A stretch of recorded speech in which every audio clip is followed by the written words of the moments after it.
Bonjour à tous et bienvenue sur BD & Co. Alors aujourd'hui, je poursuis ma présentation des séries courtes que j'ai beaucoup appréciées. Et aujourd'hui, je vous présente Les Aigles de Rome. Comme d'habitude, si vous appréciez mon contenu, je vous laisse vous abonner à la chaîne. Si vous avez déjà lu Les Aigles de Rome, j'apprécierais qu'en commentaire vous me disiez ce que vous en avez pensé. Et enfin, bien sûr, si vous appréciez cette vidéo, je vous demanderai de mettre un petit j'aime. Ça fait toujours plaisir de voir si vous appréciez plus ou moins certaines vidéos, puis ça me permet d'adapter mon travail. Les Aigles de Rome, c'est une BD qui a été écrite et dessinée par Enrico Marini. D'habitude, il fait beaucoup de travail juste au dessin, et là, il a choisi de tout faire par lui-même pour cette BD. C'est édité par Dargaud et c'est de type franco-belge, donc environ 45-50 pages par tome. Il existe actuellement 5 tomes qui sont sortis et on ne sait pas réellement combien il va y en avoir et on ne sait pas si la série est pas terminée. Au départ, Enrico Marini il souhaitait faire que 2 tomes ou 3 tomes, puis il a trouvé que ce serait vachement plus intéressant pour développer ses personnages de faire 4-5 tomes et il a dit que peut-être il irait jusqu'à 8 tomes. Donc potentiellement, on aurait 3 nouveaux tomes qui vont arriver, mais le dernier étant sorti il y a 7 ans maintenant, moi je pense qu'il a terminé la série et qu'il a présenté ce qu'il avait à présenter.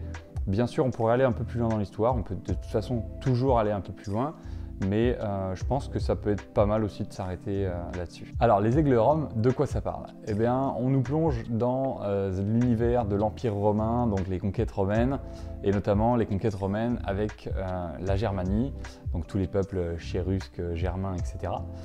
Et on se retrouve au départ avec un peuple germain, les Chérusques justement, qui ont été vaincus, et le chef va donner son fils à l'Empire romain pour qu'il soit élevé comme un Romain.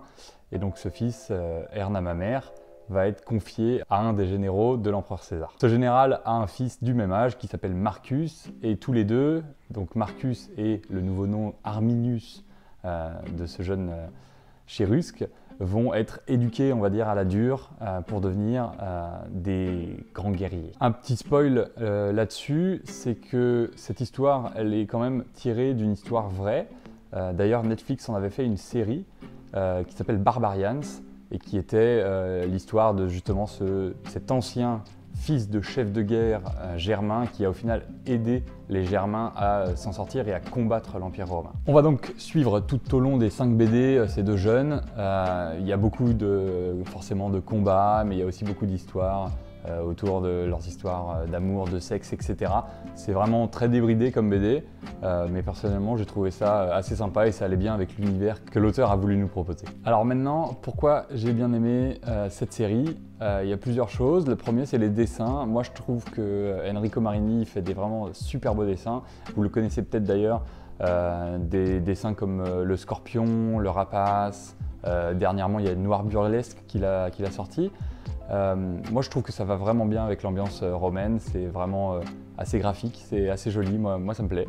Ensuite, il y a le côté, j'en avais déjà parlé dans certaines BD, moi je trouve ça vraiment intéressant quand c'est apporté comme ça, c'est le côté recherche, le travail de recherche. Enrico Marini, il a vraiment suivi pas mal de textes et de documents qu'il a récupérés, ce qui amène une partie plus réelle à son histoire. Si vous connaissez d'ailleurs Murena, une BD qui est vraiment superbe mais qui n'est pas terminée, donc je ne l'ai pas encore présentée, Murena est encore plus détaillée et encore plus recherchée au niveau de tout ce qui a été écrit à cette époque-là du côté Empire romain. Là, on est un petit peu moins là-dedans, mais il y a quand même beaucoup de recherches et ça, personnellement, moi, ça me plaît, comme je vous l'ai déjà montré. Enfin, je trouve que les épisodes sont bien amenés, ils sont coupés aux bons endroits et aux bons moments, et donc forcément, on finit le tome 1, on a envie d'avoir le tome 2, on a envie d'avoir le tome 3, 4 et 5, et c'est aussi pour ça que j'en parlais tout à l'heure, c'est qu'au tome 5, on pourrait se dire c'est terminé, je pense que tout a été vu sur cette histoire, mais c'est vrai qu'on se dit « Ah, j'aimerais bien quand même avoir un peu plus », donc moi ça me ferait plaisir forcément s'il y avait le tome 6, 7, 8 qui sortait, mais j'y crois pas trop personnellement. C'est une BD que j'ai beaucoup appréciée, mais attention, je la recommande pas forcément à tout public parce que c'est quand même assez graphique, dans le sens où il y a beaucoup de scènes de combat, beaucoup de scènes de sexe, et ça peut choquer certaines personnes, donc je voulais juste dire de faire attention. Voilà, c'était BD & Co, je vous souhaite une très belle journée et je vous dis à dans 2 semaines. Bye!